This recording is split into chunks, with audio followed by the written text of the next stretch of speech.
Guys सोचो कि कभी किसी इंसान के साथ में ऐसा भी मजाक नहीं करना चाहिए कि उसकी जिंदगी की पूरी तकदीर ही बदल जाए। ऐसे ही एक लड़की ने टाइम पास के चक्कर में एक लड़के के साथ में प्यार का संबंध बनाया और उस लड़के को बीच सफर में छोड़ दिया, ये कहकर कि तू मेरे लायक नहीं है। और ठीक उसी के पीछे एक हॉरर स्टोरी है जो कि चेन्नई की है। और वहां की जो स्टोरी मैं आपको बताने वाला हूं ना, वो सच में बहुत ही अजीबो गरीब है, क्योंकि उस लड़की ने कभी सोचा नहीं था कि अपनी खूबसूरती का घमंड करके वो एक दिन एक दलदल में ऐसे गिरेगी कि मानो उसकी पूरी जिंदगी बदल जाएगी। ठीक ऐसी एक हॉरर स्टोरी है जो कि चेन्नई की है। वहां पे श्रुति नाम की एक लड़की रहती है और वो अपने इलाके में बहुत ज्यादा खूबसूरत थी, मानो उसके जैसा खूबसूरती में कोई लड़की और थी ही नहीं। और ये लड़की की बस यही एक घमंड थी कि मैं बहुत ज्यादा खूबसूरत हूँ, तो मेरे लिए कोई ऐरा गहरा लड़का नहीं रहना चाहिए मेरी जिंदगी में। जब उसने अपनी पढ़ाई कंप्लीट की तो वहां पर एक लड़का था रवि नाम का, जो कि दिखने में बहुत ही सिंपल सा था, बट वो ज्यादा फैशन में रहता नहीं था। बट वो रवि जो था उस लड़की को, श्रुति को, बहुत ज्यादा बचपन से ही पसंद करता था और वो अपने दिल की बात कहने के लिए बहुत ज्यादा कतराता था। और एक समय ऐसा आता है कि वो उस लड़की को बोल देता है कि श्रुति, मैं तुझे बहुत पसंद करता हूँ, क्या तू मेरे साथ शादी करेगी? बट लड़की ठहरी बहुत ही घमंडी, तो उसने कहा कि तू मेरे लायक नहीं है, ठीक है, मुझे तेरे जैसा गवार और तेरे जैसा ऐसा बदसूरत इंसान तो कतई जिंदगी में नहीं चाहिए। बट ये बात उस लड़के को इतनी बुरी नहीं लगती है। जो सेकेंड टाइम जिस उस लड़की ने उसके साथ में जो किया है वो सच में उसके दिल पे लग जाती है। फिर कुछ समय के बाद में ही ऐसा ही टाइम आता है लॉकडाउन का, और आप लोग भी जानते होंगे कि हमारे जीते हुए जिंदगी में एक बार सभी के लाइफ में लॉकडाउन तो आप लोगों ने देखा ही था कोरोना के टाइम। और ठीक उसी टाइम पे उस लड़की को पता नहीं कैसा मजाक सूझा कि उसने सोचा लॉकडाउन का टाइम है और टाइम पास करने के लिए कोई है भी नहीं, तो मजाक मजाक में उसने क्या किया, रवि उसके इलाके का ही था, तो उस रवि के साथ में उसने बातचीत करना शुरू कर दिया और उसे अचानक से भाव देने लगे। और रवि ये बात को समझ नहीं पाया कि जो लड़की कल तक मुझे घास नहीं डालती थी, आज वो खुद मेरे पास चल के आ रही है, मुझसे बात कर रही है। और रवि तो अपने प्यार में अंधा था, इसीलिए वो उसकी चालाकी को समझ नहीं पाता और उस लड़की के साथ में प्रेम का सिलसिला शुरू हो जाता है। अब लड़की भी उसको इस्तेमाल कर रही थी, टाइम पास कर रही थी शुरुआत के दिनों में। उसके साथ में अपना जो भी था काम करवाना, कुछ सामान लाना, चॉकलेट गिफ्ट वगैरह सब कुछ वो करता था रवि उसके लिए। फिर कुछ समय आने के बाद में जब जैसे ही लॉकडाउन हटता है तो उस लड़की ने उस रवि को रास्ते से हटा दिया, ये कहकर कि तू मेरे लायक नहीं है और मुझे तुझसे भी अच्छा लड़का मिल जाएगा, और मुझे ऐसे लड़के तो बिल्कुल नहीं पसंद है, मुझे बहुत ही फैंसी और गुड लुकिंग वाले बंदे ही पसंद है, तू मेरे लायक नहीं है, अब तू मुझे भूल जा। ऐसा कहकर रवि को वो रास्ते से हटा देती है और ये बात उसके दिल पे लग जाती है और वो इतना सदमे में चले जाता है कि उसे समझ नहीं आता है कि मेरी क्या ऐसी गलती थी कि इस लड़की को यूज करने के लिए और इस्तेमाल करने के लिए मैं ही मिला था जिसने मेरे साथ में ऐसा किया। और ये बात उसके दिल और दिमाग में लग जाती है। अब कुछ समय के बाद में लगभग जो लड़की रहती है श्रुति नाम की, उसकी एक फ्रेंड रहती है, उस लड़के को मिलती है कुछ समय के बाद में, और उसकी हालत देखकर उसे बहुत ज्यादा तरस आ जाता है उसके ऊपर। और वो उसे कहने लगती है कि तू श्रुति से बहुत प्यार करता था ना, बट वो लड़की तुझे शुरुआती दिनों से ही यूज कर रही थी और लॉकडाउन में इसलिए तुझे वो भाव देना चालू की थी क्योंकि उसके पास टाइम पास करने के लिए और कोई था नहीं। और ये बात उसने मुझसे खुद अपने मुंह से कही थी और मैं तुझे इसीलिए बता रही हूँ कि शायद तू ये बात सुन के शायद से अपने आप को बदल ले और अपना ख्याल रखे, अपने माँ बाप का ध्यान रखे, तो उसके पीछे अपनी जिंदगी बर्बाद मत कर। बट जो रवि रहता है ना, वो मन ही मन उसको बहुत ज्यादा चाहने लगा था, बहुत ज्यादा प्रेम करता था उससे, और ये चीज उसे जीने के लिए तो एकदम ही मतलब उसे एकदम मौत की बदतर बना दिया था कि उसे ऐसा लगता था कि बस अब सब कुछ खत्म हो गया, जीने की कोई वजह ही नहीं बची है।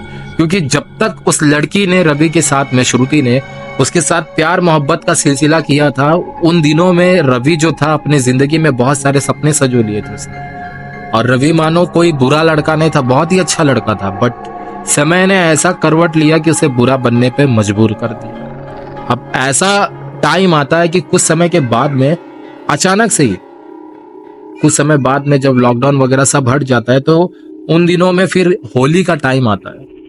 और जो होली का जब टाइम आता है तो फिर वो अपने जो फंक्शन में बिजी रहती है, जो लड़की होली वगैरह मनाती है, तो अचानक से उस समय में एक लड़का आता है, उसे कलर बस लगाकर हैप्पी होली बोलकर चला जाता है, और वो भी ज्यादा रिएक्ट नहीं करती। वो सोचती है कि होली का टाइम है और उसने उस लड़के को पहचाना भी नहीं था कि आखिर में ये लड़का है कौन, और वो उसे बस प्यार से हैप्पी होली बोलकर उसे कलर लगाकर चला गया। अब वो इतना ज्यादा सोचती नहीं है इस बारे में, क्योंकि उसने तो उस समय उस लड़के को पहचाना नहीं। उसने सोचा कि शायद कोई मेरे पहचान वाला ही है, और वो लड़का वहां से चले जाता है। अब पूरा दिन बीत जाता है।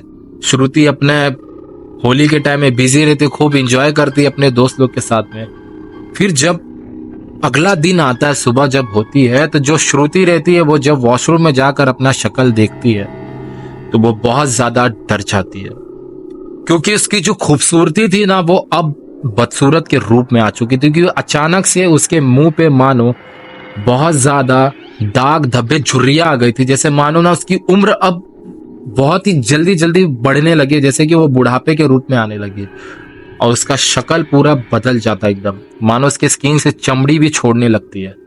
और वो बहुत ज्यादा घबरा जाते हैं कि ये सोचने लगते हैं कि शायद कोई कलर का मुझ पर इफेक्ट हुआ है, कि होली के टाइम में किसी ने कुछ अनजाने में या गलती से या जानबूझ के किसी ने मेरे शक्ल पे कोई ऐसा कलर लगा दिया जिसका रिएक्शन मुझे हो गया। अब ये सोचकर वो डॉक्टर के पास जाती है इलाज कराने के लिए। अब श्रुति जिस डॉक्टर के पास जाती है वो देखता है तो उसे समझ में नहीं आता है कि ये कौन सी चीज की वजह से इसको रिएक्शन हुआ है। बट डॉक्टर कहता है कि आपको किसी कलर का इन्फेक्शन नहीं हुआ, और ये बात मुझे समझ में नहीं आ रही है, तो आप अच्छे से अच्छे डॉक्टर के पास जाकर अपना इलाज कराओ। अब श्रुति जो रहती है जगह जगह जाकर घूमकर अपने शक्ल का इलाज कराने के लिए दौड़ने लगती है, बट कोई भी डॉक्टर उसकी बीमारी को पकड़ नहीं पा रहा था कि आखिर में इसके शक्ल पे ऐसा क्या हुआ जो इसकी हालत ऐसी बना दी। अब वो दर दर भटकने के बाद में भी ना उसका शक्ल ठीक नहीं होता है। ऐसा करते करते 2-2.5 महीने बीत जाते हैं, और श्रुति की हालत मानो बहुत ज्यादा बद से बदतर हो जाती है। जो कल तक बहुत ज्यादा खूबसूरत थी और अपनी खूबसूरती का घमंड करती थी, अचानक से उसकी शक्ल के 12 बज गए थे, जैसे मानो कि उसकी 20 की उम्र में वो 50 की लगने लगी थी, और उसकी स्किन छोड़ते थे वो अलग। अब वो बहुत ज्यादा सदमे में आ जाती है कि ये मेरे साथ क्या हुआ। तो एक दिन ऐसे ही घर में बैठे बैठे जो उसकी फ्रेंड रहती है वो कहती है कि शायद तुझे तेरी कर्मों की सजा मिली है। तूने जिस लड़के के साथ में ऐसा विश्वासघात किया था, उसे इस्तेमाल किया तूने और उसे बीच रास्ते में छोड़ दिया। क्या तूने जाना कि वो लड़के के साथ में क्या क्या हुआ होगा? उसकी फीलिंग्स का तूने गला घोट दिया, उसके इमोशन का, उसके हर एक चीज का, सपनों का, कि वो कल तक सोचने लगा हुआ कि मैं तेरे साथ में लाइफ टाइम तक रहूंगा। और मैं उसे काफी समय से देख रही थी कि वो तेरे से बहुत ज्यादा प्यार करता था, बट तू जिस खूबसूरती की घमंड में उस लड़की को ठोकर मारी थी तूने, आज तेरा वही चीज तुझसे छीन गया है। तो वो जो लड़की रहती है श्रुति, वो घमंड में अभी भी उसे नहीं समझ में आता है कि वो कहने लगते हैं ऐसा कुछ भी नहीं है, मुझे किसी चीज का रिएक्शन हुआ या तो नजर लग गया, ऐसा कुछ भी नहीं कि मैंने उसके साथ ऐसा किया तो मेरे साथ में ऐसा हो रहा है, ऐसा कुछ भी नहीं है। और ऐसा जरूरी नहीं है कि किसी इंसान के साथ अगर हम प्यार करें तो उसको लाइफ टाइम तक अपने पास में रखें, वो चॉइस हमारी है। बट ये बात उसे अभी भी समझ में नहीं आती है। अब दर दर भटकने के बाद में उसके घर की एक बुजुर्ग औरत रहती है, बुढ़ी रहती है, वो कहने लगती है बेटा अगर कोई दवा काम नहीं कर रही है ना तो एक बार जाकर किसी पंडित को या किसी तांत्रिक को जाकर दिखा, आखिर में तुझे हुआ क्या है। और ठीक ऐसे ही वो एक औरत रहती है जो ये टोटका वगैरह, काला जादू वगैरह में बहुत ही एक्सपर्ट थी, तो उसके पास वो जाती है और अपने जो भी चीज थी वो बताती है कि अचानक से मेरे साथ में ऐसा हुआ। फिर जो वो औरत थी, जो तांत्रिक थी, उसने जो चीज बात बताई ना, वो सच में बहुत ज्यादा डर जाती है श्रुति। तांत्रिक ने बताया कि उसको कि आपके शक्ल पे किसी चीज का रिएक्शन नहीं हुआ है, आपके पूरे फेस पे किसी ने ब्लैक मैजिक किया हुआ है, और आप अब पहले वाले रूप में कभी नहीं आ पाओगे। क्योंकि जिस बंदे ने भी ये जो चीज किया है ना आपके साथ में, बहुत सोच समझ कर किया है, और बहुत ही उसके दिल में आपके लिए बहुत ज्यादा नफरत पैदा हो गई थी, इसीलिए उसके साथ में आपने जो भी चीज किया होगा उसका बदला आपसे लिया उसने।